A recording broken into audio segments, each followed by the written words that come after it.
उसके लेके मैं बोला जी अगर ऐसा कुछ मौका मिले तो जरूर करना चाहूंगा, क्योंकि मैंने बहुत छोटे लेवल पर नौकरी कर रखी थी।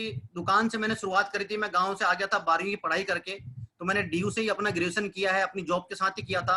परिवार की व्यवस्था नहीं थी इसके बाद पढ़ाने की, तो मैंने बहुत छोटे लेवल पर नौकरी किया। जब मैं नौकरी की शुरुआत करी तो सोचा था कि किसी का ईएसआई का कार्ड बनने वाली कहीं नौकरी मिल जाए वहां पर किसी फैक्ट्री में, जहाँ की ईएसआई का कार्ड बन जाए, ताकि मेरे परिवार को विपत्ति काल में वो कार्ड काम आ जाए।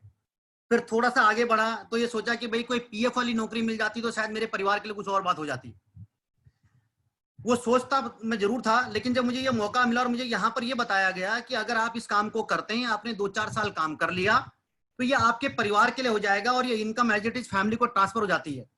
जैसे ये वर्डिंग मेरे पास गूंजी तो मुझे अपना परिवार दिखने लगा कि अगर खुदा ना खास्ता कुछ ऊंच नीच हो जाए मेरे साथ, मेरी जॉब के साथ, तो एक इनकम मेरे परिवार को आएगी। मैं बोले अगर कभी ऐसा सिस्टम है जहां से ऐसा होता है तो निश्चित मुझे बताइए, मैं करूंगा। तो हमने हमेशा ध्यान रखना है कि आपने किस तरह से बातचीत चालू करनी है, और मैंने कोई किंतु परंतु नहीं करी, क्योंकि मेरा परिवार सामने दिख रहा था और मैंने शुरुआत करी। और ये बात है 2012 की, जब मैंने वेस्टीज की शुरुआत करी। पहले मैंने काम किया, काम क्या किया, ज्वाइनिंग करी, मेरे को 13 रुपए की अर्निंग आई पहले महीने की। लेकिन जैसे कि हम सब लोग शाणे होते हैं, वैसे मैं भी शाणा था, क्योंकि मैं अकाउंट्स का आदमी, कंप्यूटर पर मैं बहुत जानकार, मैं तो छानने लग गया, सारी बातें समझ में आ गई। और जब बातें समझ में आई तो मेरे अंदर भी एक बात आ गई कि यार लोग तो ऐसे बोलते हैं, क्योंकि मैंने बिना समझे सोचे लोगों को बताना चालू कर दिया। तो लोगों ने ना नुकुर जैसे आपको करते वैसे मुझे भी किया। तो मैं कुछ दिनों चुप बैठ गया अपने घर पर।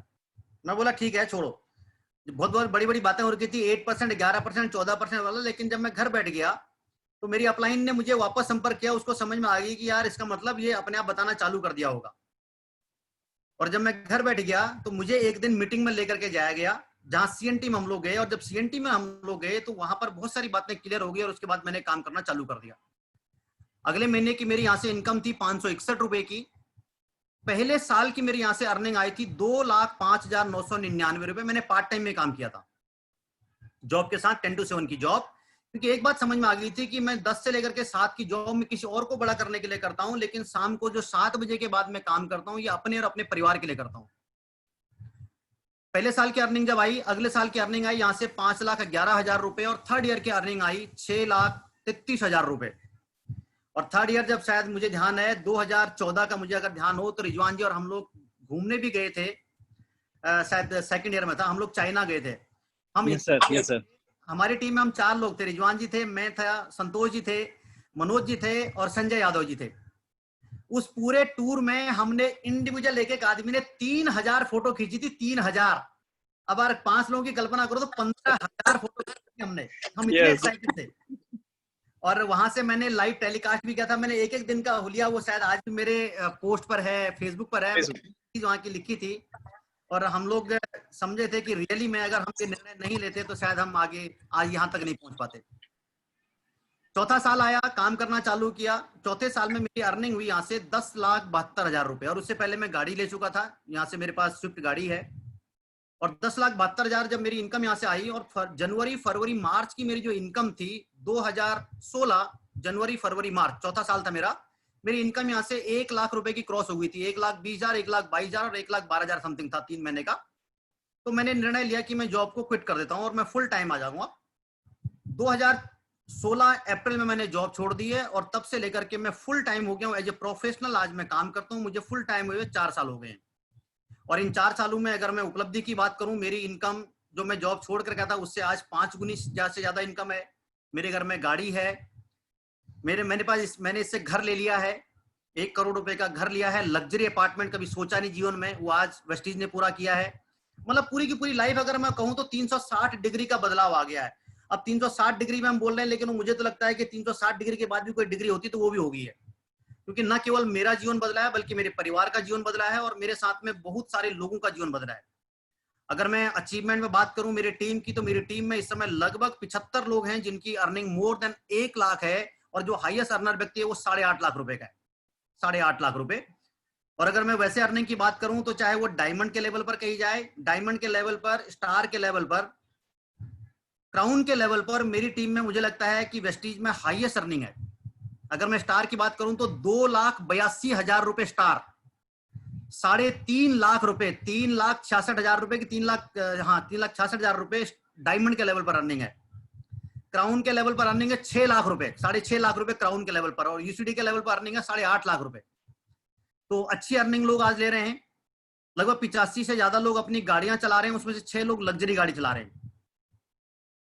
ये सारी अचीवमेंट इन 4 सालों में, जब हम लोगों ने प्रॉपर एक एजुकेशन के पैटर्न पर काम किया, हम लोग वर्किंग करने लग गए फुल फ्लैश, और हम लोग समर्पित हैं अपनी टीम के लिए कि हम उनको दे पाए। क्योंकि मुझे लगता है कि हमारा जीवन अगर बदला है तो हमारे माध्यम से अगर 10-20 लोगों का जीवन बदल जाए तो सही में हमारा जो जीवन है वो सफल हो जाएगा।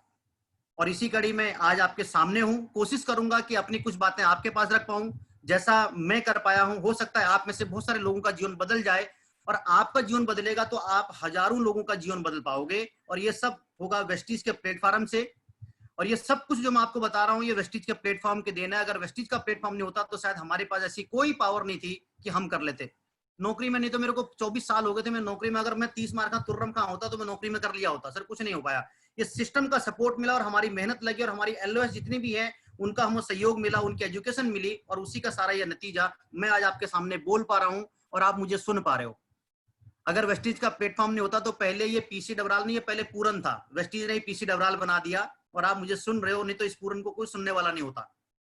तो यही मौका आज आपके साथ में है।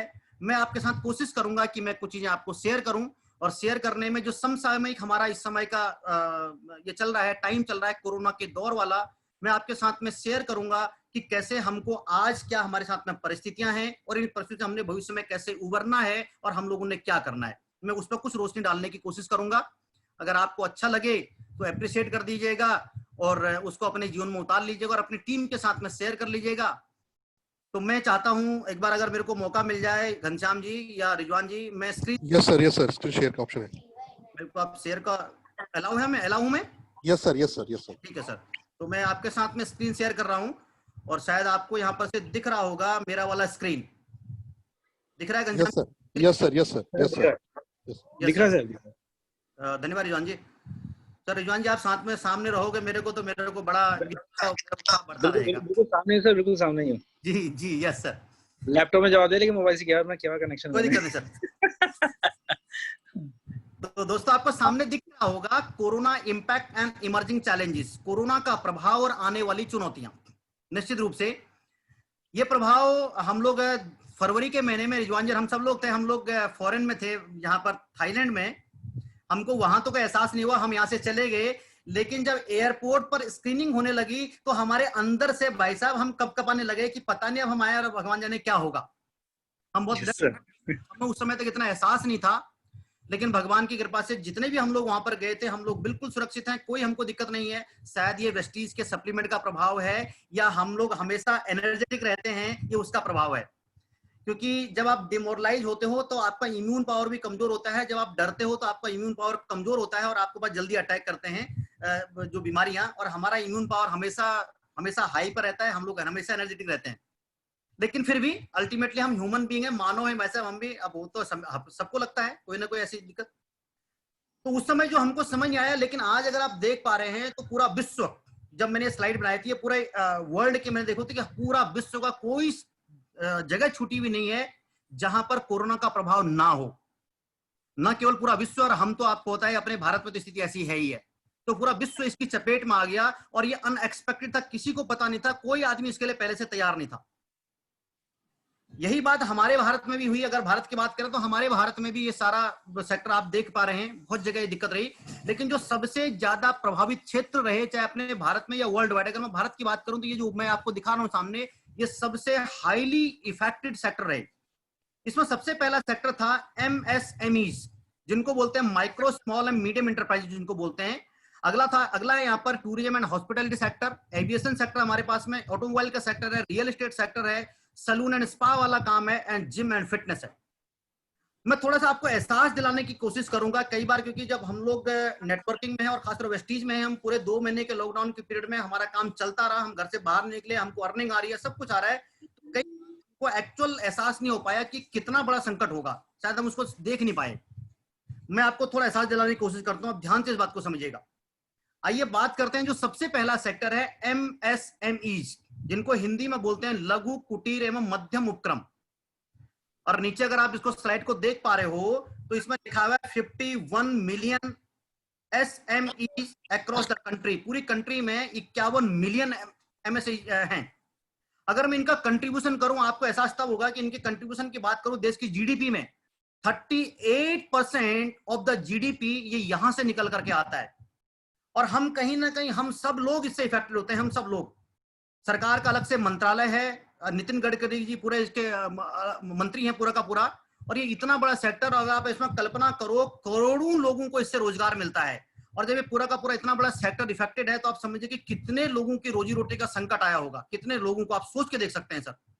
38% जीडीपी जहां से आ रही हो, इतना बड़ा सेक्टर और इतने बड़े लेवल पर यहां पर चैलेंज है।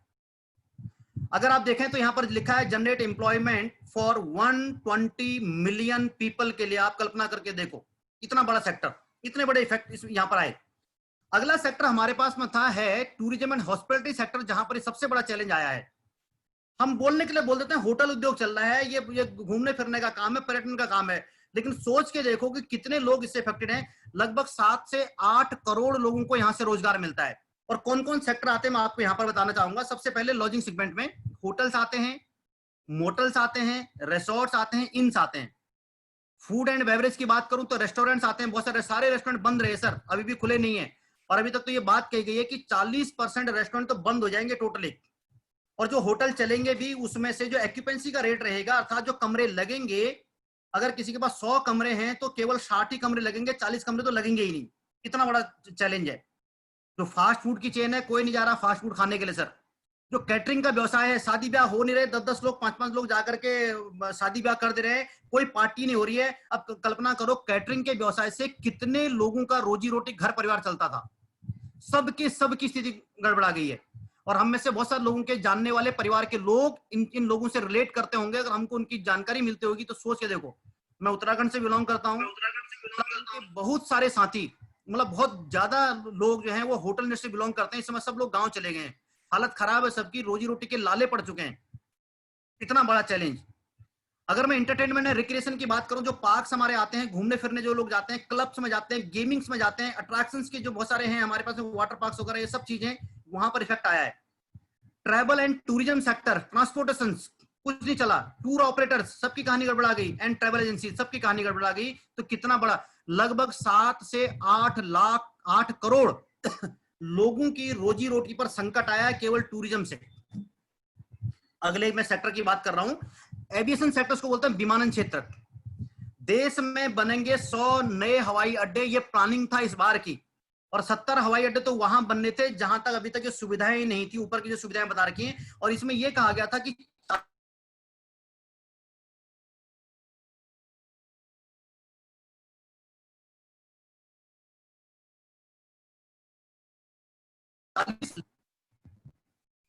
नेटवर्क इशू, आवाज आ रही सर?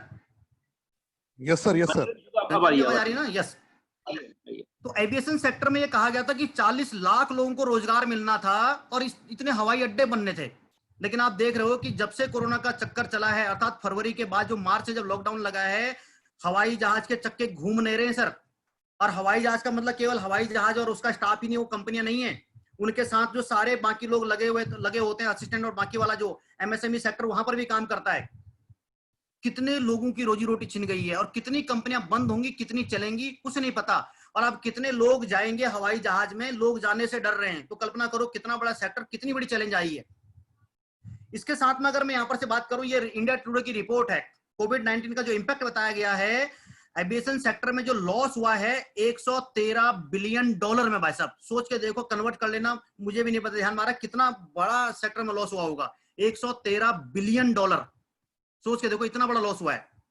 लेकिन हम लोगों को कई बार एहसास नहीं हो पाता, क्योंकि हम घर के अंदर बैठे हैं और हमारे घर में चाहे जितना मर्जी आ रहा हो, पैसा आ रहा है। ये वेस्टीज की खूबसूरती है कि लॉकडाउन के पीरियड में जहां लोगों की सैलरी कट गई है, रोजगार से उनको निकाल दिया है, हमारी लगातार इनकम आई। और यहां तक कि कई बार तो बहुत सारे हमारे साथियों को, उन साथियों को पैसा मिला जो मेंटेन तक नहीं कर पाए थे। तो ये खूबसूरती है, हम इस सेक्टर से जुड़े हुए हैं। अगली बात मैं करूं ऑटोमोबाइल सेक्टर। अगर ऑटोमोबाइल सेक्टर की बात करूं तो आज हर घर में गाड़ी है, कितने ब्रांड्स हैं। लेकिन कोरोना के इंपैक्ट से पहले ये जो सेक्टर था, ये डाउनफॉल में चल रहा था, उससे पहले चल रहा था, ये स्लो डाउन पहले चल रहा था। और कोरोना के आने के बाद तो और हालत खराब होगी सर, और हालत खराब होगी। मार्च के महीने की स्थिति है। और अब कल्पना करो, लोग मेरे एक हमारे जानने वाले हैं, जो जानने वाले हमारे थे, वो उनका वर्कशॉप है। वो जो मेरे को हालत बता रहे थे ना सर, पैरों तले जमीन खिसक रही थी, मतलब रोंगटे खड़े हो गए थे कि क्या हालत है इस इंडस्ट्री की। ऐसी स्थितियां हो रखी हैं।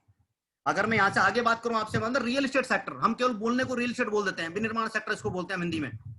खाली रियल एस्टेट बात नहीं, इसमें कितने सेक्टर आते हैं, रेजिडेंशियल जो हमारे ये बन रहे हैं, कॉम्प्लेक्सेस बन रहे हैं, वो सब इसी में आते हैं। बहुत सारी जगह पर, नोएडा, ग्रेटर नोएडा से लेकर के पूरे देश में अगर आप देखोगे तो जितने भी फ्लैट्स बन रहे हैं सब यहीं पर इसी सेक्टर में आते हैं। कॉमर्शियल सेक्टर्स, बड़े बड़े मॉल से लेकर के वो सब जो बन रहे हैं वो यहाँ पर बन रहे हैं, वो इसी में आता है। इंडस्ट्रियल सेक्टर इसमें आते हैं, साथ में जो वैकेंट लैंड का जो डेवलपमेंट होता है वो यहाँ पर आता है। तो इस सेक्टर में अगर यहाँ पर मैं बात करूं, इसमें ये कहा गया था, यहाँ पर आप अगर देख पा रहे हो, यहाँ नीचे लिखा था कि 2022 तक थर्ड कॉलम में 83 मिलियन लोगों को, अर्थात 8 करोड़ लोगों को रोजगार मिलना था। यहाँ से 8 करोड़ लोगों को, आप समझ के देख लो। और इस समय हालत क्या है, सारे के सारे लोग गांव चले गए हैं, रोजगार नहीं है, ना गांव में रोजगार है ना यहाँ पर रोजगार है। कितनी हालत खराब है। और अगर मैं यहां से आगे की बात करूं आपसे, salon and spa industry, salon spa industry totally बंद हो गई। आज भी अगर जो हमारे पास सलून खुल गए ना, लोग जा नहीं रहे वहां पर, क्योंकि ये सीधा सीधा कॉन्टेक्ट टचिंग है। और अभी तो जैसा सरकारें बोल रही हैं या जो एक्सपर्ट बोल रहे हैं कि इसका जो पीक है वो आने वाला है, तो हालत क्या होगी आप सोच के देख लो। यहाँ पर लिखा है कि 4.58 लाख करोड़ की इंडस्ट्री की हजामत बनेगी सर, इंडस्ट्री खत्म हो गई। और क्योंकि मेरे टीम में हमारी इस इंडस्ट्री के बहुत सारे लोग हैं, वो सही मायने में उनके आंखों में आंसू आ जाते हैं कि अगर माना हम लोग इस सेक्टर में नहीं आते तो आज हमारा परिवार कहाँ होता सर। आने वाले टाइम में कब तक खुलेगा, कितना होगा, कुछ नहीं पता सर। लोग कब तक जाएंगे वहां पर फ्री होकर के, कुछ नहीं पता किसी को। अगर मैं आगे की बात करूं आपसे, जिम एंड फिटनेस, जिम और फिटनेस, ये इसकी हालत खराब हो गई, बंद हो गए। ये गोल्ड जिम की बात कही जा रही है, जो बड़े बड़े लोग हैं वो गोल्ड जिम की मेंबरशिप स्टेटस सिंबल कही जाती थी, वो बैंकरप्सी में आ गई सर। उसने अपनी एप्लीकेशन फाइल कर दी बैंकरप्सी के लिए। तो ये हालत हो गई है, सारे जिम स्पा सब बंद सर। अगर आप इसको ओवरऑल मिला दो तो आप कल्पना करके देखो सर, पैरों तले जमीन खिंच जाएगी, आपके रोंगटे खड़े हो जाएंगे कि भाई साहब क्या हालत होगी और देश किस दौर से गुजर रहा होगा। सोच के देखिए आप। अगर मैं आगे आपसे बात करूं, एक तो रिपोर्ट है ओवरऑल, अगर यार रिपोर्ट देखें, ऑटो सेक्टर की बात करेगी कि 50% अस्थायी कर्मचारी थे, हालत क्या खराब होगी, सब गांव चले गए, क्या स्थिति होगी, कहां रोजगार मिलेगा, गांव में है नहीं, क्या स्थितियां रहेंगी। एविएशन सेक्टर की यहां बात की जा रही है कि 2020-21 में 25% पैसेंजर घट जाएंगे सर। घट जाएंगे तो कितनी कंपनियां बंद होंगी, कितनों का रोजगार जाएगा। होटल, यहां लिखा गया 40% ऑक्यूपेंसी रेट में कमी आ जाएगी। टूरिज्म, 1.25 लाख करोड़ के रेवेन्यू का नुकसान। And media and entertainment, sir कोई मूवी नहीं आ रही है सर, मूवी से लेकर के कोई मल्टीप्लेक्स, कहीं कुछ नहीं चल रहा है। लिखा है कि हर महीने 5,800 करोड़ से 7,800 करोड़ का नुकसान। सोच के देखो सर क्या स्थिति बन रखी है और हालत कितनी खराब है। भयावह स्थिति है, हमको उतना दिख नहीं पा रहा है जितना एक्चुअल में हालत स्थिति है। आइए मैं थोड़ा आगे आपको लेकर के चलता हूं। ये शुरुआती दौर में जब मैंने इस प्रेजेंटेशन को बनाया था तो उस समय तक ये बात आ गई थी, 2 हफ्ते में ही 5 करोड़ लोगों के रोजगार चले गए थे। अगर इधर के आप राइट हैंड में देख रहे हैं तो लिखा है 12.2 करोड़ पीपल्स, उनकी जॉब चली गई थी। 29% एम्प्लॉयमेंट में डाउनफॉल आ गया था इसके कारण से। और अगर मैं आगे आपको लेकर के चलूं, ये उस समय कहा गया था कि ऐसी बढ़ती रही कोरोना की रफ्तार तो लॉकडाउन 4 तय है। और आप सबको पता है कि लॉकडाउन 4 आ गया था, हुआ था, और अब अनलॉक 1 भी आ रखा है। लेकिन अनलॉक 1 में भी हालत क्या है आप और हम सबको दिख रहा है। और अब सरकारों ने इसके बाद ये कहना चालू कर दिया था कि इसके साथ जीना पड़ेगा। और ये सब कुछ अगर आप देखें, इसका असेसमेंट करो, ध्यान इस पर दो, तो ये महामंदी की आहट दिख रही है सर आपको। महामंदी, ये इकोनॉमिक रिसेशन की दौर से गुजर रहा है, देश रिसेशन की तरफ में आगे बढ़ रहा है। अगर इसी को देखते गए, अगर आप यहां देखें महामंदी की आहट कैसे दिख रही है आपको, नौकरी का रोना वाला कॉलम अगर आप देखोगे तो सेकंड नंबर पे लिख रखा है कि 40 करोड़ से ज्यादा अनौपचारिक क्षेत्र के भारतीय कामगार प्रभावित होंगे। 40 करोड़, सोच के देखो, 139 करोड़ की जनसंख्या अगर है, उसमें से 40 करोड़ लोगों को अगर रोजगार चला जाएगा, 1/3 लोग बेरोजगार हो गए। आप समझ सकते हो कि कितने लोगों पर संकट आएगा और कितने लोगों पर आ चुका है। इतना बड़ा चैलेंज है ये हमारे लिए। और ये निश्चित रूप से बेरोजगारी तो लाएगा ही लाएगा। यहां से अगर मैं आगे बात करूं, कितनी बड़ी आहट है, ये मैं नहीं बोल रहा, संयुक्त राष्ट्र की रिपोर्टर, बहुत सारे आज नेशनल इंटरनेशनल लेवल की सब संस्थाएं बोल रही हैं। हम लोग एशिया पैसिफिक में रहते हैं। अगर यहाँ पर थर्ड कॉलम में देखें, जो संयुक्त राष्ट्र की ट्रेड रिपोर्ट है, ये क्या बोल रही है कि जो जीडीपी की दर रहेगी इस साल में 2.1 से लेकर के -0.5 तक फिसल सकती है सर, -0.5 तक। तो इसका मतलब समझ लो कि हालत क्या होंगे, महामंदी की तरफ देश जाएगा कि नहीं जाएगा, आपको सामने दिख रहा होगा। जितनी बातें मैं बता रहा हूं इसमें से मैंने कुछ नहीं लिख रखा है, ये सब रिपोर्ट है, मैंने डाटा कलेक्ट कर रखा है, इसमें मेरा कुछ नहीं है। तभी आप समझे कि डबराल जी अपनी तरफ से बता रहे होंगे, मैं कुछ नहीं बता रहा, मैं तो आपको एक्चुअल में हकीकत से रूबरू करा रहा हूं। ये सारे रिपोर्ट बोल रहे हैं। आइए मैं थोड़ा आगे लेकर के चलता हूं आपको। ये सबको देखते हुए आपको ध्यान होगा, हमारी सरकार ने, हमारी गवर्नमेंट ने एक हमारे लिए इकोनॉमिक पैकेज दिया था, और वो पैकेज दिया था 20 लाख करोड़ का। और 20 लाख करोड़ कितना होता है आपको मैं इससे बता रहा हूं, जो सामने आपको दिख रहा है। ये सेंट्रल गवर्नमेंट के एक्सपेंडिचर हैं, अर्थात जो बजट पास होता है जिससे पूरे देश के खर्चे एक साल के चलते हैं। तो ये फरवरी में जो हमारा यूनियन बजट आया था 2020-21 के लिए, इस साल के जो खर्चे चलने थे, ये बजट था 30 लाख करोड़ का। पूरे साल में खर्चे चलने थे 30 लाख करोड़। और फरवरी के एंड में जाते जाते कोरोना का संकट आ गया, और इतना संकट 2 महीने में गहरा गया, अर्थव्यवस्था इस लेवल पर चली गई कि इस 30 लाख करोड़ के अलावा अपनी सरकार को 20 लाख करोड़ के पैकेज का ऐलान करना पड़ा। अब कल्पना करके देखो, पॉलिटिक्स में मत जाना कि 20 लाख करोड़ किस हेड में दिया, कैसे दिया, कौन कुछ बोलेगा, कोई टांग खिंचाए, वो सबके अपने अपने व्यक्तिगत इश्यूज हैं, उसको मत फंसेगा। एक आम आदमी के आप देखो कि 20 लाख करोड़ के पैकेज का सरकार ने अनाउंसमेंट किया, जबकि 32,000 30,000 करोड़ में पूरा देश एक साल में चल जाता है। तो इसका मतलब कितना बड़ा संकट सरकार को दिखा होगा, सोच के देख लो आप। और इसके बाद सरकार ये बोलने लगी क्या कि कोरोना के साथ जीना सीखना होगा, ये लंबे समय तक चलेगा। सर कब तक चलेगा नहीं पता, आपको नहीं पता, मुझे नहीं पता, सरकार को नहीं पता, एक्सपर्ट्स को नहीं पता कि कब आ रहा है। बहुत सारे लोग बोल रहे हैं कि जून में पीक आएगा, बहुत लोग बोल रहे जुलाई में पीक आएगा, कब होगा क्या होगा कुछ नहीं पता सर। और कोरोना वायरस के साथ जीना और एहतियात को जीवन शैली का हिस्सा बनाना पड़ेगा, वो सीखना पड़ेगा। ये सब आप और हम देख रहे हैं आज, चाहे वो स्टेट गवर्नमेंट हो, चाहे वो सेंट्रल गवर्नमेंट हो, चाहे अथॉरिटीज हो, चाहे हमारी लोकल म्युनिसिपल बॉडीज हो, चाहे कुछ भी हो सर, सब लोग यही बोल रहे हैं आज। और दिन प्रतिदिन हालत क्या हो रहे हैं आप और हमको सबको दिख रहा होगा। दिल्ली की हालत क्या है, हम दिल्ली में बैठे हैं, वो हमको दिख रहा होगा। देश में क्या है वो आपको सब दिख रहा है सर, क्या क्या हालतें हो गई हैं। महाराष्ट्र से लेकर के, तमिलनाडु से लेकर के, दिल्ली से लेकर के, गुजरात से लेकर के, हालत क्या दिख रही है और कहां तक पहुंचेगा कुछ नहीं पता। गॉड नोज क्या होगा, भगवान जाने। आइए मैं डरा नहीं रहा हूं आपको, मैं आगे आपको बताऊंगा, मैं डरा नहीं रहा हूं, मैं एक्चुअल की स्थिति से रूबरू करा रहा हूं कि कहानी क्या है। क्यों करा रहा हूं आगे आपको बताता हूं। इसलिए करा रहा हूं कि आप उसी हिसाब से व्यवहार कर पाए। व्यवहारिक दृष्टिकोण, बिहेवियर जो अप्रोच होती है वो क्या होती है, 2 तरह की अप्रोच होती है। एक होती है रिएक्टिव अप्रोच और एक होती है प्रोएक्टिव अप्रोच।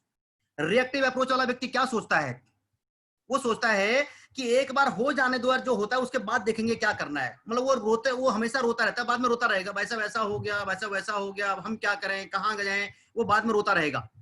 लेकिन प्रोएक्टिव अप्रोच वाले लोग क्या होते हैं, उनको संकट दिख रहा होता है तो वो सोचते हैं कि इसका प्रभाव मेरे पर, मेरे परिवार पर, मेरे देश पर कम से कम आए, तो उसके लिए हमको प्रिवेंशन के लिए हमको स्टेप उठाने पड़ेंगे। वो होती है प्रोएक्टिव सोच। और जितने भी लोग हम लोग नेटवर्क मार्केटिंग इंडस्ट्री में और डायरेक्ट सेलिंग इंडस्ट्री में है ना, हम सब के सब लोग प्रोएक्टिव सोच वाले होते हैं सर। हम आने वाली चीज को देख करके, उसका आकलन करके हम समय पर कदम उठाते हैं। तो मैंने आपको एक्चुअल स्थितियां बताई कि क्या है, तो उनको देखते हुए हमको भविष्य के लिए प्रोएक्टिव सोच के व्यक्ति होने के कारण से हमको उसके लिए कदम उठाने हैं, ताकि उसका प्रभाव आपके ऊपर और आपके परिवार के ऊपर बहुत कम से कम आए।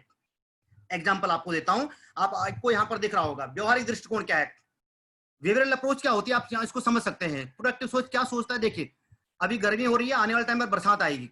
सर बरसात को रोकना आपके बस में नहीं है, हमारे बस में नहीं, हम रोक नहीं सकते बरसात को, लेकिन उसका इंपैक्ट हमारे पर कम से कम आए, हम बाहर अंदर जा पाए। हम छाता खरीद लेते हैं टाइम पर, छाता हमारे पास होगी तो हम बच जाएंगे सर, कुछ तो बचेंगे।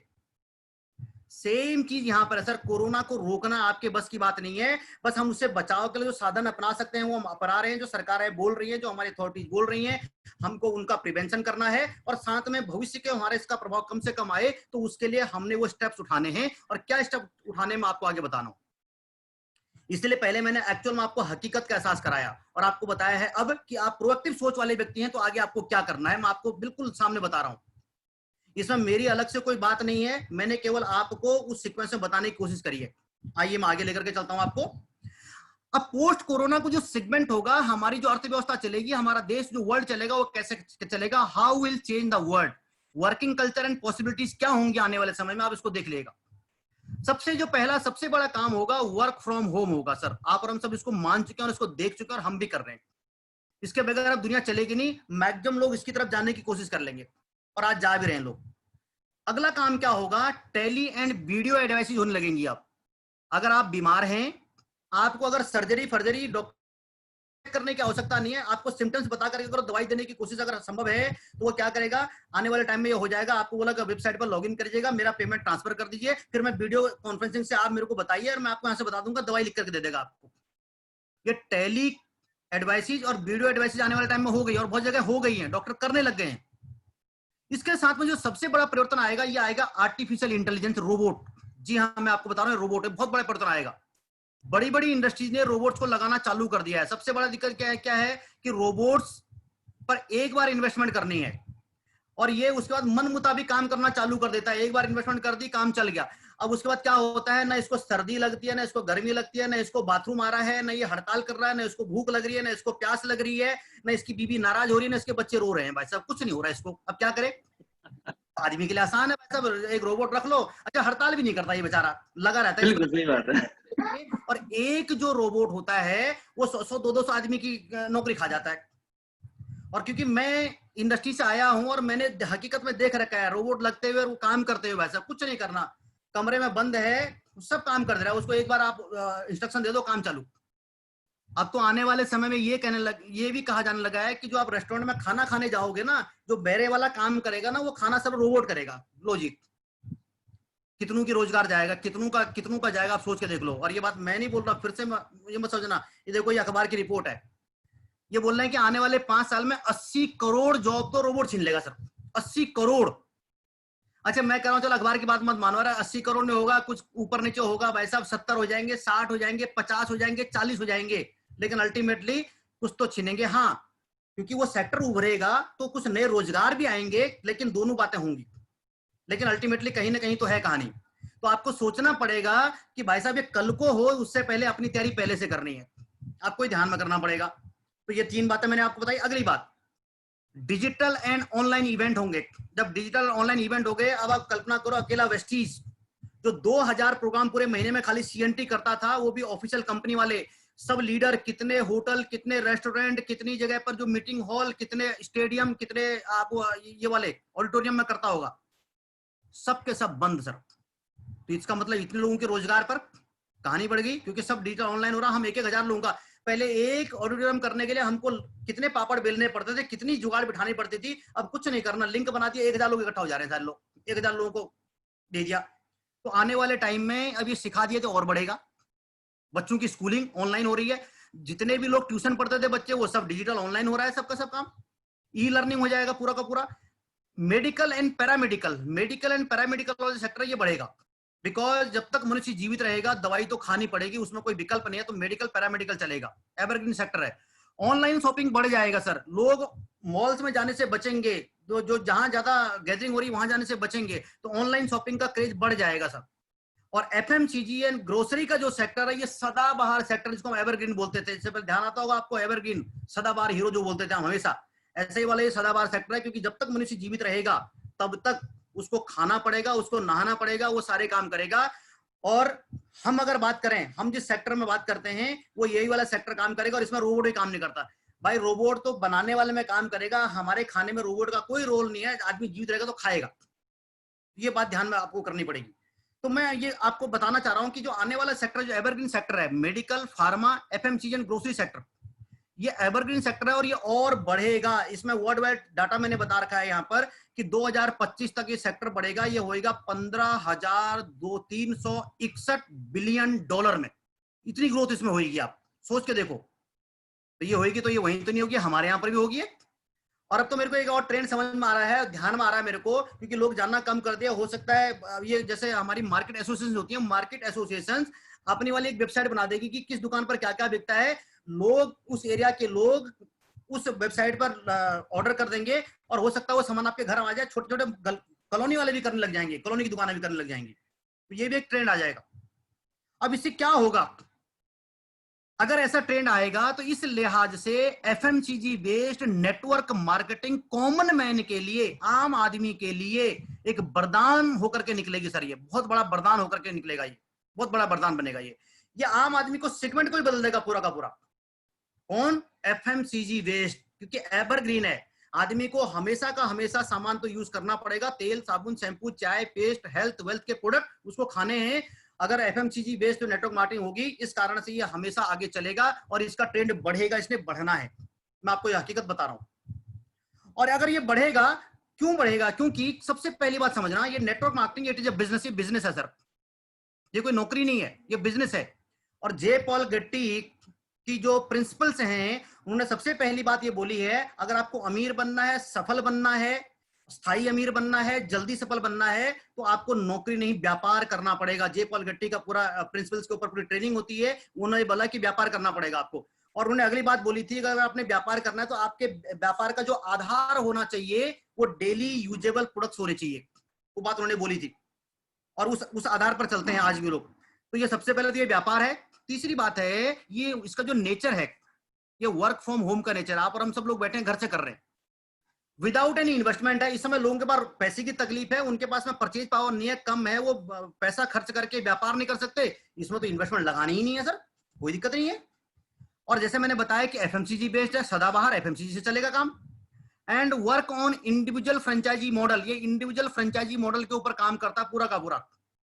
Easy to work for everyone, ये हर एक आदमी के लिए काम करना आसान है यहाँ पर। Easy to work for everyone, हम सब कर सकते हैं, कोई पढ़ा लिखा हो, अनपढ़ हो, कम पढ़ा हो, ज्यादा, कोई दिक्कत नहीं है। लेडी हो, जेंट्स हो, किसी बिरादरी का हो, किसी जात का हो, किसी धर्म का हो, कोई फर्क नहीं पड़ता उस पर, तो सबके लिए काम है। अगली बात क्या है कि ये डुप्लीकेटेबल है और ये टीचेबल है। और ये सारी की सारी बातें जो मैं आपको बता रहा हूं ना, ये नेटवर्क मार्केटिंग पर लागू होती हैं। और ये सब के सब जो प्रिंसिपल्स हैं, ये जे पॉल गेट्टी के प्रिंसिपल्स हैं। और इन प्रिंसिपल्स पर आज बड़ी बड़ी कंपनियां काम करती हैं। फ्रेंचाइजी मॉडल उन्होंने बात करी थी, आज मैकडी से लेकर के, हल्दीराम से लेकर के, टाटा से लेकर के, बाटा से लेकर के, जितने भी ये सब फ्रेंचाइजी मॉडल है, वहीं से उसी प्रिंसिपल पर काम करता है।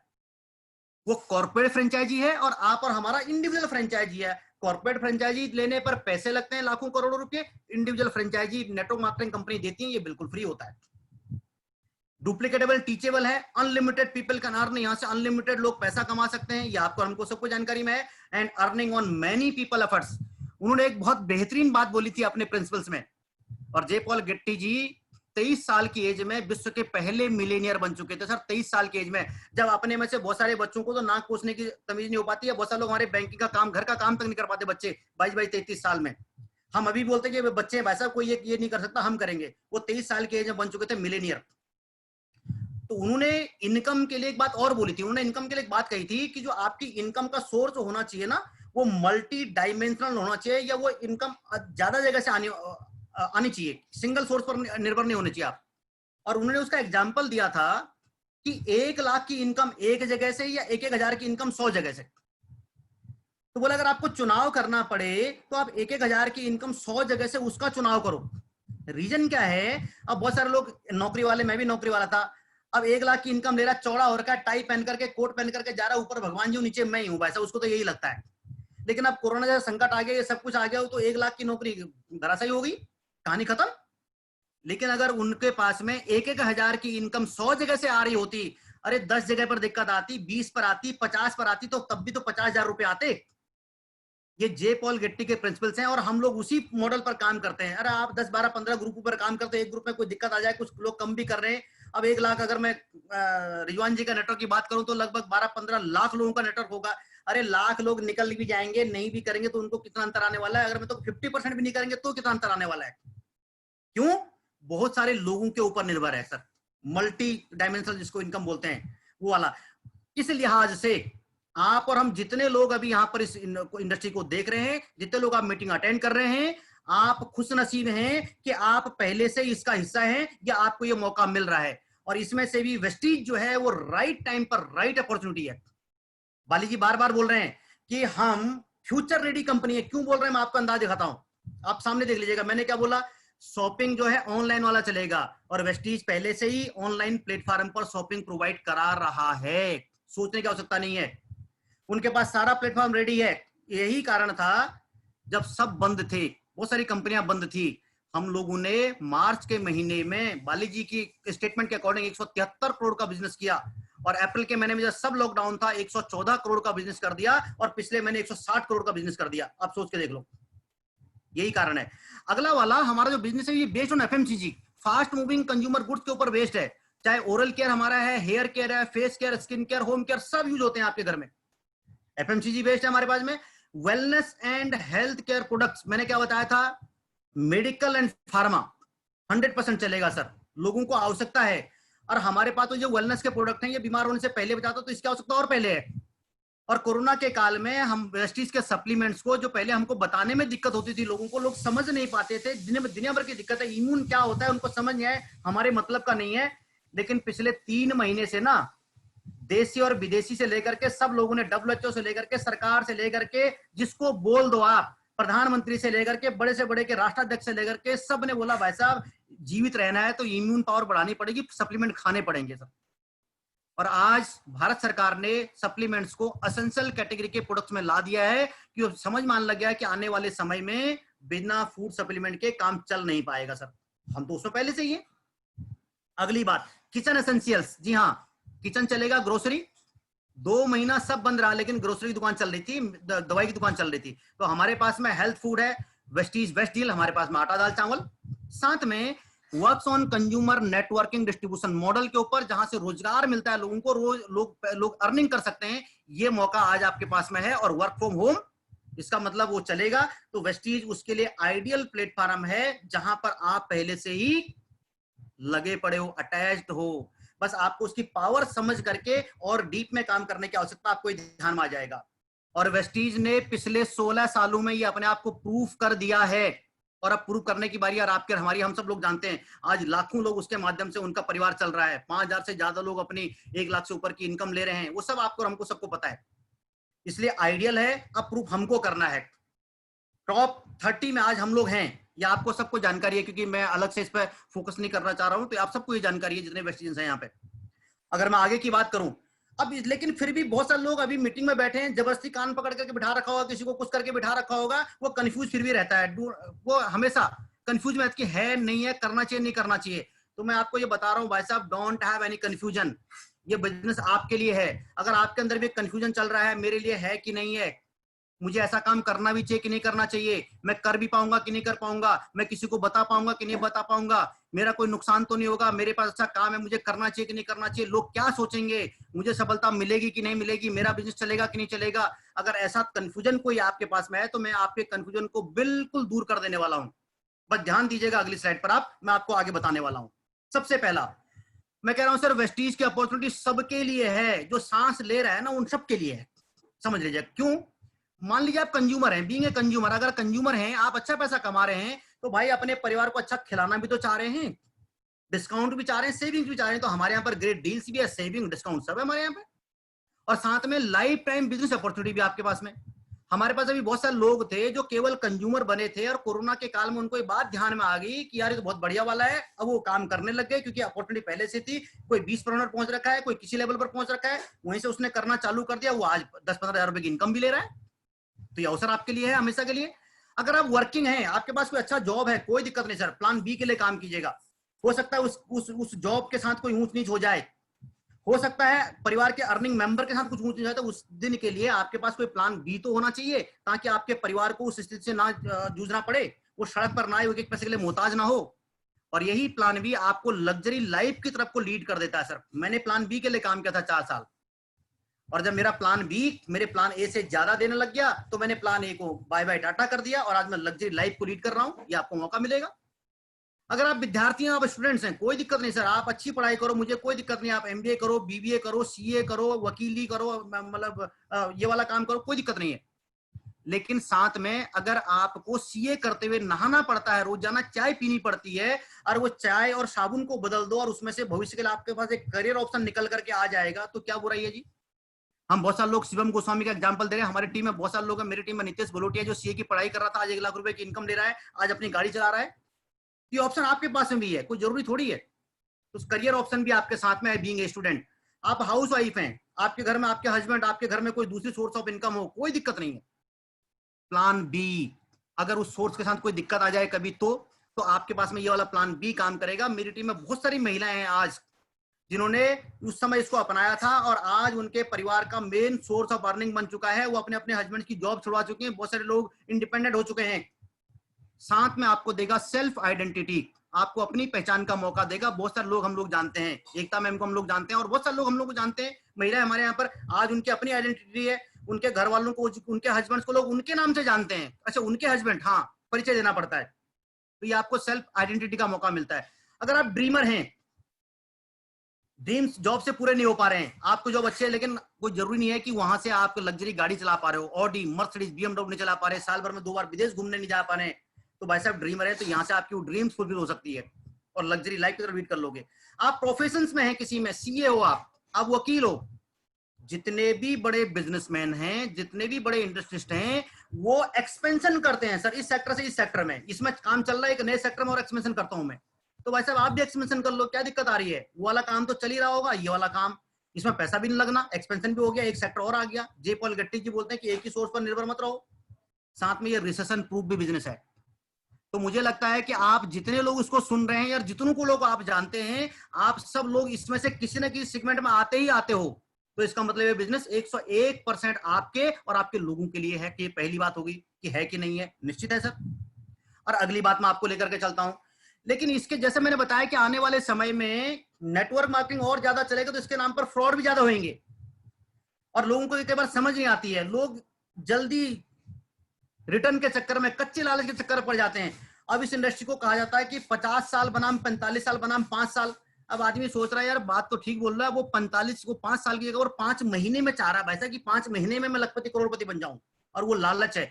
आपने नेटवर्क मार्केटिंग के नाम पर इस लालच से बचना है, पॉन्जी स्कीम से बचना है, 2 दूनी 4 से बचना है, ज्यादा रिटर्न के लालच में नहीं पड़ना है। ये प्रॉपर बिजनेस है, आपको इसमें 4-5 साल लगाने पड़ेंगे अगर आपको स्टैब्लिश होना है तो, क्योंकि जैसे से मैंने क्या बताया कि नेटवर्क मार्केटिंग चलेगी तो उसके नाम पर फ्रॉड भी होंगे, आपको उससे बचना पड़ेगा, ये ध्यान रखना है आपको, और अपने लोगों को भी बचाना पड़ेगा, तो ये आपको ध्यान रखना है, इससे बचें आप।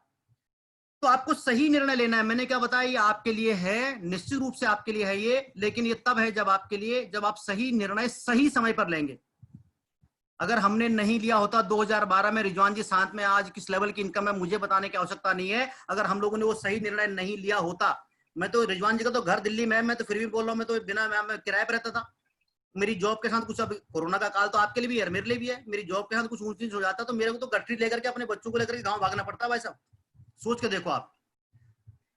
लेकिन हमने सही समय पर जो निर्णय लिया, आज उसके कारण से हम सुरक्षित हैं, हम घर में हैं, कोई टेंशन नहीं हो रखी है, हर महीने इनकम आ रही है सर, और सोच से परे की इनकम आ रही है, सोच से परे की, मैं ये बता रहा हूं। तो इसलिए सही समय पर सही निर्णय लें। भगवान ने मौका आपको दिया है, आपके लिए भी दरवाजा खटखटाया गया है, बाद में बोलना मत कि भगवान मौका नहीं देता। भगवान ने किसी न किसी देवदूत का आपके पास भेज रखा है ये बताने के लिए कि करो भैया, ये बढ़िया मौका है। अब आपके ऊपर निर्भर करता है कि आप उसको सोर समझो या अवसर समझो। अगर आप इसको अवसर के रूप में कन्वर्ट कर लोगे तो निश्चित रूप से आप कहां से कहां बढ़ जाओगे, अन्यथा भैया बात वहीं पर आएगी। 2012 में जिन लोगों को हमने बताया था वो सोचते ही रह गए, आज भी सोच रहे हैं, और आप बोल रहे हैं यार तुमने तो अच्छा कर दिया, अब हम कैसे करेंगे। तो मैं आपको ये बताना चाह रहा हूं भाई साहब, तुम यूं ही सोचते रहोगे दूसरे बढ़ जाएंगे।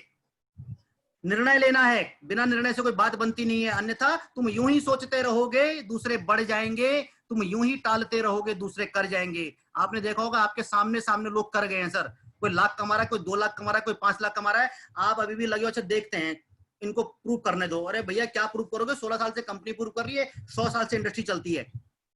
तो तुम यूं ही टालते रहोगे दूसरे कर जाएंगे, अवसर कभी रुकते नहीं है, आगे बढ़ जाएंगे। खाली हाथ मलते रहोगे सपने मर जाएंगे, और उसके बाद जिस दिन कवर पर जा रहे होंगे ना, पांव लटक रहे होंगे कवर में यूं यूं करके, तो तब बोलोगे भाई साहब कुछ नहीं कर पाए पूरे जीवन में। अरे कर तो तब पाओगे जब निर्णय लोगे भाई साहब, और ये निर्णय लेने का सही समय है। मैंने आपको सारी बातें बता दी, क्या स्थिति चल रही है और क्या होगा और आने वाले टाइम में क्या चलेगा और आपके लिए क्या है और क्या नहीं है, मैंने आपको सारी बातें बता दी हैं। मुझे लगता है कि आपको ये बात निश्चित समझ में आएगी और आप अपना निर्णय लेंगे, और मेरी बात मुझे लगता है कि मैं समझाने में काफी हद तक आपको सफल रहा हूंगा। तो मेरी बात यहीं तक है, किसी ने कुछ पूछना हो, कोई बात करना हो तो कर सकते हैं, न तो हमारे रिजवान जी और घनश्याम जी ऑलरेडी यहाँ पर हैं। आप लोगों का बहुत बहुत धन्यवाद, आपने मौका दिया और मैं आपके सामने अपनी बात रख पाया हूँ, और आपके लिए जरूर मुझे लगता है कि काम की बात होगी जो आपकी लाइफ में वैल्यू ऐड करेगी और आप और बड़े लेवल पर जाओगे sir. Thank you sir. Thank you sir, thank you very much sir, thank you sir. इतनी शानदार ट्रेनिंग दी सर, हमारे सबके दिमाग के झाले खोल दिए। कोरोना से तो हम पीड़ित ही थे, लेकिन जो आज आपने आंखें खोली है, जो आपने एक दिखाया कि मतलब क्या चीज होने वाली, क्या हो रहा है, मतलब ये भी हम लोग मतलब विजुलाइज भी नहीं कर पा रहे थे, सच में सोच भी नहीं पा रहे थे, मतलब जितना आपने मतलब छुपा दिया, दिखा दिया एक्चुअली थोड़ा बहुत तो था, लेकिन जो आपने जिस तरह से एक्सप्लेन किया हर इंडस्ट्री को, हर एक चीज को, मतलब क्या हो गया, मतलब क्या हो चुका है, क्या दिखाई दे रहा है, और फिर उसके बाद में हमें करना क्या है भाई। जी प्रॉब्लम तो दिखाई, लेकिन साथ में करना क्या है, और उसमें फिर हमारी वेस्टेज अपॉर्चुनिटी कितनी शानदार हमारी है सर। अल्टीमेट ट्रेनिंग है, अल्टीमेट। और मुझे मालूम है कि सर आज के बाद ना बहुत से लोग ये जो कर रहे थे ठीक है, लेकिन आज जो आपकी ट्रेनिंग हुई है उससे इतने बेनिफिट होंगे कि जो एक विश्वास था ना, वो एक था भी एक्सटर्नल फेथ, अभी इंटरनल फेथ में लोगों का कन्वर्ट हो चुका है कि भाई हमें वेस्टेज बिजनेस क्यों करना चाहिए, और कितना जल्दी करना चाहिए, और कितना तेजी जी से जी फैलाना चाहिए, इसका आने वाला फ्यूचर कितना शानदार है। तो सर मैं तो मतलब मैं बड़ा प्राउड फील करता हूँ कि आप मेरी टीम के अंदर हैं। और जब भी आपकी ट्रेनिंग होती है सर, आपके नाम से समझ जाते हैं कि सर आज मतलब कुछ नया करने वाले, कुछ मतलब कमाल करने वाले। और ये हमेशा सर आपने प्रूव किया, अल्टीमेट सर, अल्टीमेट ट्रेनिंग है। मतलब मेरे पास वर्ड नहीं है कि मतलब मैं किस तरह से बताऊं कि ट्रेनिंग क्या थी, और क्या मतलब क्या ट्रेनिंग आपने दी है, कितना लोगों की जिंदगी बदलने का मतलब आप लोगों की जिंदगी बदलेगी आज की आप इस ट्रेनिंग देने के बाद। बहुत से लोग थैंक यू सर सर। निर्णय लेंगे, है ना, बहुत लोग निर्णय लेंगे सर। अब बस मैं ये कहना चाहता हूँ सर, बहुत सारे लोग कुछ पूछना चाह रहे हैं, तो मैं चाहूंगा जो लोग कुछ पूछना चाहे, आपके पास सर टाइम है सर, तो मैं हाँ हाँ ले लूँ कोई कुछ दिक्कत लोग। नहीं सर, कोई दिक्कत नहीं, करो आप, कोई हाँ जी, हाँ दिक्कत जी। हाँ चलिए सर, मैं कहीं से भी पहले आप पूछिए सर, हाँ हाँ जी। जी। Thank you Dabral sir. मैं तो जानता हूँ सर, आपका जो भी ट्रेनिंग होती है, जब भी मुझे कभी मौका मिलता है मैं जरूर अटेंड करता हूँ। और सबसे जी अच्छी जी बात जो मुझे लगती है सर, आप डाटा ड्रिवन काम करते हैं, लोगों के माइंड में एक आंकड़े सेट करने का काम करते हैं, चाहे वो बिजनेस को समझाने के लिए हो, चाहे वो इनकम करने के लिए हो। बहुत ही अच्छा लगता है सर, आपके आंकड़े एक्चुअली में आंकड़े काम करते हैं, आपकी ट्रेनिंग से हमें हर बार देखने को मिलता है वो। तो जी जी बहुत जी अच्छी ट्रेनिंग रही सर। आज का जो सेशन था सभी के लिए, चाहे वो स्टूडेंट्स है, चाहे वो हाउस वाइफ है, चाहे जॉब वाला हो, चाहे बिजनेसमैन हो, आई ओपनिंग सेशन रहा। और जी सच्चाई से आपने कहीं ना कहीं अवगत कराया सर। अभी तक लोग जी इसको जी इतना सीरियस ले नहीं रहे सर, एक्चुअली में लोग सीरियस नहीं ले रहे सर। लेकिन सच्चाई वही है जो आपने आज दिखाया, वही सच्चाई है कि 40 करोड़ नौकरियां जाने वाली हैं। और टोटली आई ओपनिंग सेशन रहा सर, बहुत ही कमाल का सेशन रहा। तो मुझे आज बहुत सारी चीज सीखने को मिली सर। आज के बाद मैं लोगों को बता पाऊंगा क्यों करना है वेस्टीज। और बहुत सारी चीज जानने को मिली सर, डेटा के साथ शेयर कर पाऊंगा, इंडस्ट्री के बारे में शेयर कर पाऊंगा। Thank you very much sir, आज आपने हमारी लाइफ को ट्रांसफॉर्म करने का काम किया और मेरी टीम को ट्रांसफॉर्म करने का काम किया sir. Thank you very much sir, thank you sir, thank you. Welcome sir. Thank you sir. Sir हमारी टीम में अभी सपना जैन जी हैं, ग्राउंड डायरेक्टर हैं। सपना जी, मैं आपको अनम्यूट कर रहा हूँ। Good morning sir. Very good morning ma'am. Sir बहुत अच्छा, सही कह रहे हैं घनश्याम जी, आपका जो ट्रेनिंग होता है मतलब एक इतना एजुकेशनल होता है कि फैक्ट्स एंड फिगर्स सच पता चलता है। हवा में आप बातें नहीं करते हैं, पूरे फैक्ट्स एंड फिगर्स लेकर आते हैं। और अभी हम 40 करोड़ लोगों की बात कर रहे थे कि कोरोना में चले जाएंगे, और आज आपने बताया कि रोबोट उससे पहले 80 करोड़ लोगों के जॉब पे जी खतरा जी जी मंडरा रहा है। जी जी तो ये बहुत बहुत बड़ा एक सीन नजर आया आपकी मीटिंग के बाद, मतलब एकदम एकदम जाले से खुल जाते हैं दिमाग के कि भाई कितना काम, अभी कितने लोग हैं जो इस बिजनेस में आने के लिए बाकी बचे हुए हैं, और हमें बहुत तेज काम करना है। जी और जी मैं आज से बिल्कुल अपनी स्पीड बढ़ाऊंगी। लास्ट में जो आपने लिखा, तुम यूं ही सोचते रहोगे दूसरे बढ़ जाएंगे, तुम यूं ही टालते रहोगे दूसरे कर जाएंगे, बहुत अच्छा था सर। मतलब सोचना नहीं है, स्पीड बढ़ानी है और पहिए लगाने हैं पैरों में, तभी काम होगा। और जी इस जी पे हम बिल्कुल, मैं आज के बाद और ज्यादा स्पीड से काम करूंगी। Thank you sir, thank you. मेरी टीम को भी बहुत फायदा हुआ है आज इस मीटिंग से। Thank okay ma'am, welcome ma'am. Thank you sir. अभी 2-3 लोग, वैसे तो बहुत सारे लोग हैं सर, 1-2 लोगों में और ले लेता हूँ आपका। जी ले लें सर। राजीव मल्होत्रा जी है हमारी टीम में सर, ब्रांच डायरेक्टर हैं, जी और राजीव जी ये वेलकम। गवर्नमेंट टीचर है सर, ये गवर्नमेंट टीचर है। हाँ जी। जी जी जी नमस्कार सर। नमस्कार राजीव जी, नमस्कार। के जी रखी है इस पे से। जी सर, ये वाली मैं खराब ये थी ना, कहना तो पापा ने वो वाली लगाई थी तो लग गई थी। बंद कर दीजिए मैम, आप बंद कर दीजिए। कर दिया, मैंने कर दिया। हाँ राजीव। जी सर, मैंने ये पूछना चाह रहा हूँ सर कि आपने किस स्ट्रेटेजी पे काम किया कि आपको ग्रोथ इतने अच्छे लेवल पे आपको मिली। तो सर मैं वही जानना चाह रहा हूँ सर। सर हमने सिखाने पर किया, मैंने आपको देखा नहीं, मैं मतलब हम लोग मोटिवेशन पर, मैं तो वर्किंग नहीं करता, अपने से मोटिवेशन हो भी नहीं पाता है। जी मतलब हवाई बात नहीं कर पाते हम, मैं एक्चुअल में एजुकेशन और फैक्ट पर काम करता हूँ, वो चीजें सामने लोगों को समझ में आती हैं।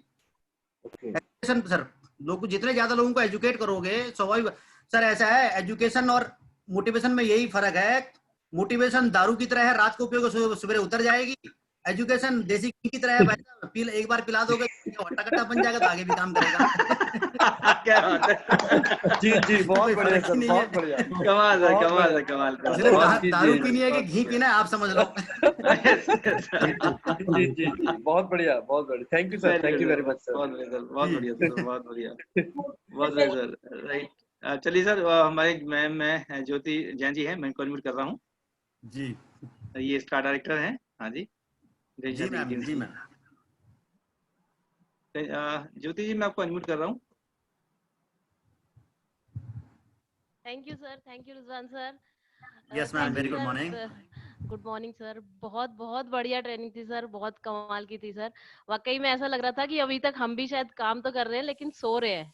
अभी जी आपने जी सर ऐसा झकझोर सा दिया है, बिल्कुल पूरी बॉडी हिल गई है कि यार लोगों को भी जगाना बहुत जरूरी है जो एक्टिंग कर रहे हैं सोने की। ये फैक्ट्स यस जो सर आपने बताए हैं, सब चीजें बहुत कमाल की थी सर। बिल्कुल बहुत जरूरी है सबको रियलाइज कराना।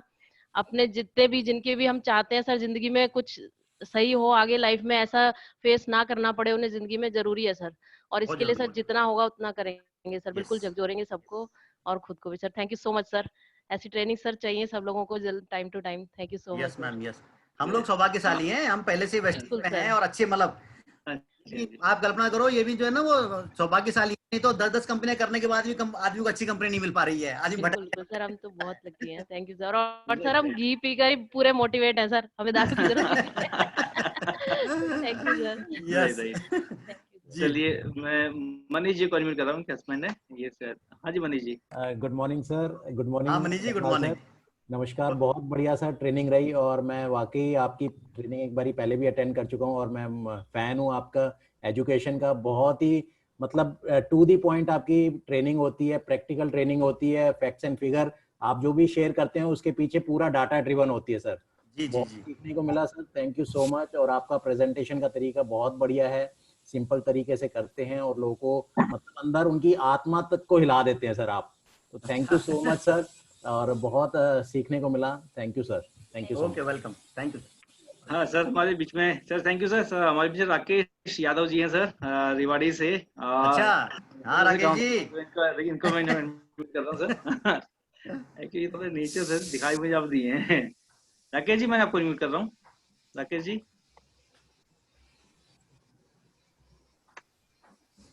मैडम राकेश जी आप अनम्यूट नहीं हो पा रहे हैं, देखिए। जी जी जी सर, गुड मॉर्निंग। हाँ राकेश जी। जी sir, good morning. Very good morning, very good morning. सबसे पहले रिजवान सर का बहुत बहुत धन्यवाद कि इन्होंने हमें मैसेज दिया कि डबराल सर का आज प्रोग्राम है। अच्छा। तो Rizwan sir, thank you very much. और हमने डबराल सर का 23 अप्रैल को प्रोग्राम लिया था और हमें काफी डाटा मिले थे और उससे हमें बहुत ज्यादा लाभ हुआ। अपनी टीम के लिए स्पेशल लिया था, आज वो एडवांस डाटा हमारे पास आ गए हैं और इससे हम बहुत तेजी से काम करेंगे। सर थैंक यू सर, बहुत बहुत धन्यवाद। Welcome welcome welcome. Thank you sir, okay, thank you sir, thank you. चलिए सर, हमारे बीच में एक thank you sir, thank you sir, thank you Rakesh ji. हमारे सर बीच में शिव रावत जी हैं, गोल्ड डायरेक्टर, बिल्कुल यंग है सर, अभी उन्होंने बुलेट ली है 2 लाख रुपए की। अच्छा। हाँ जी, हाँ जी। Morning sir. हाँ जी, वेरी गुड मॉर्निंग जी। सर गुड मॉर्निंग सर, बहुत ही जबरदस्त रही। और सर ये जो ट्रेनिंग जो आज आपने गिवन करी बहुत ही जबरदस्त, क्योंकि सर ये नए लोगों के लिए नहीं, ये पुराने लोगों के लिए ज्यादा लग रही थी मुझे चीजें। मुझे लग रहा था कि हमें, जैसे अभी आपने बताया कि फ्यूचर में बहुत सारी जॉब्स जाने वाली हैं, और मैंने भी ये चीज नोटिस कर लिया है कि अभी फ्यूचर हमारे लिए बहुत बड़ा है, क्योंकि अभी जिंदगी स्टार्ट नहीं हुई है। और सर बहुत ब्लेस है सर, और रिजवान सर का थैंक्स है, क्योंकि मैंने एक बार बीसी डबलाल सर को सुना था और उनके मुंह से मैंने आपका कई बार आपका वर्ड सुना, तो मैंने सुना कि इनको भी सुनना है एक दिन। और सर ये लॉकडाउन के पीरियड में हमें आपको सुनने का मुझे मौका मिला, बहुत जबरदस्त। और सर करके दिखा देंगे sir, thank you so much sir. Okay, welcome, जरूर सर। हाथ तो बहुत सारे सर, 1-2 लोगों को मैं लेना चाहूंगा क्योंकि वो बहुत हो रहे हैं। आपका थोड़ा सा है ना सर। मेरी 3 बजे मीटिंग है, अगली 3 बजे फिर मीटिंग है। इतने चाहने वाले हो, आपके आपसे बातें बिना किए जी रह ही जी, नहीं कोई पाते बात सर। नहीं। Yes yes, welcome Rupesh Gupta ji है सर, है ना, मैं इनको अनम्यूट कर रहा हूँ। रुपेश जी, जी। आपको तो छोड़ने का बिल्कुल भी मन नहीं कर रहा सर, आपसे सुने ही जाओ, सुने ही जाओ। Rizwan sir good Rupesh morning. जी, रिजवान हाँ सर जी। Good morning. Dabral sir good morning. Very good morning जी। आपने अगर एक शब्द में बोले तो आपने गागर में सागर भर दिया सर, सारा कुछ एक ही बार में दे दिया। और जी। इतनी बेहतरीन मतलब ट्रेनिंग, और ये हर एक बंदे के लिए, कोई ऐसा बंदा बाकी नहीं रह गया जिनको आपने टच नहीं किया होगा, वो जी चाहे जी अपने जी। आप को जो भी समझता हो, यस आपने इंटरनेशनल लेवल से, इंडिया लेवल से हर तरह का डेटा अपने लाके सामने रख दिया, और वो भी जो लोग पेपरों में सुनते हैं, न्यूज में देखते हैं, वो डेटा आपने दिया, ताकि अभी जो सामने बैठ के देख और सुन रहे होंगे वो विश्वास करें, उनको विश्वास करना पड़ेगा।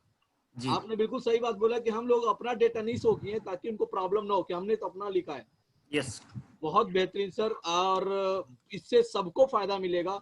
लीडर, पुराने लीडर होंगे उनको भी फायदा मिलेगा, नए लीडर को भी मिलेगा, और जो नए आने वाले प्रोस्पेक्ट है उनको तो बहुत ज्यादा, उनके लिए एक आई ओपनर ये ट्रेनिंग है सर।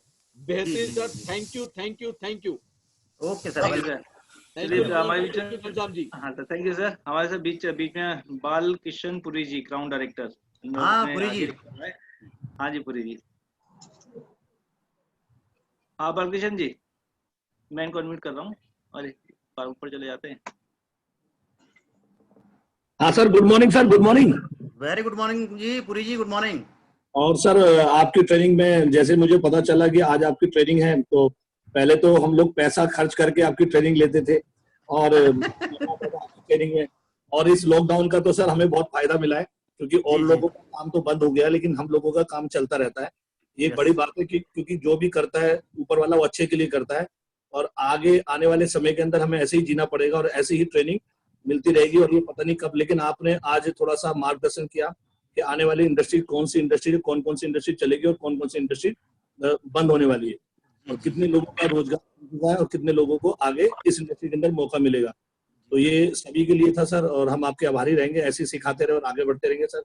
और 3 साल और मैं ये अभी कंपेयर कर रहा था कि आपने एक चीज बताई कि हमें 4 साल लगे 1 लाख रुपए महीने पहुंचने में, और विवेक जी को भी पहला 4 साल लगे थे 1 लाख रुपए में।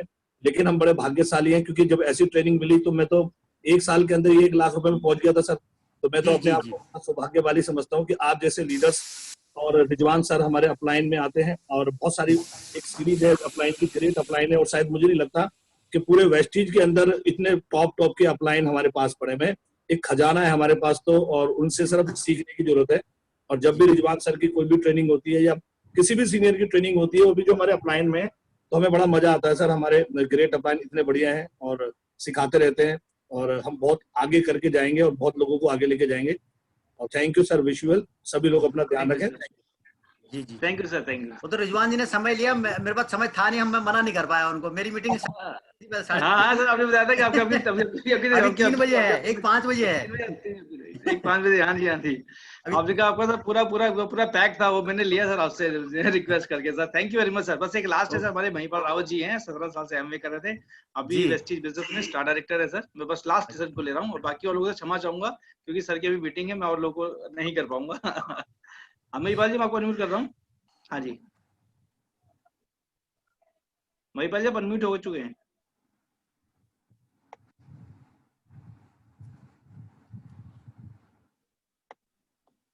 महिपाल जी आपकी आवाज नहीं आ रही बिल्कुल भी।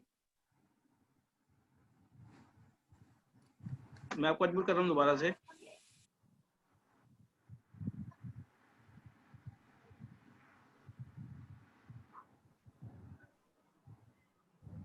महिपाल जी आप अनम्यूट हैं, बट लेकिन आपकी आवाज नहीं आ रही है। आप शिवम जी के फोन से बात कर लीजिए। मैं शिवम जी को अनम्यूट कर रहा हूँ। एक्चुअली शिवम जी के बेटे हैं। अच्छा महिपाल जी, आप शिवम जी मैं आपको अनम्यूट कर रहा हूँ।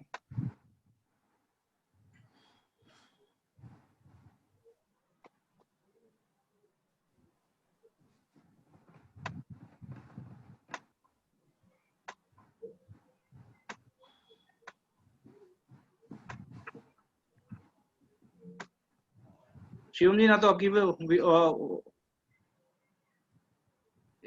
बात कर दूं।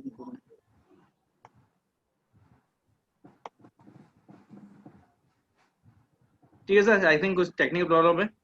जी जी जी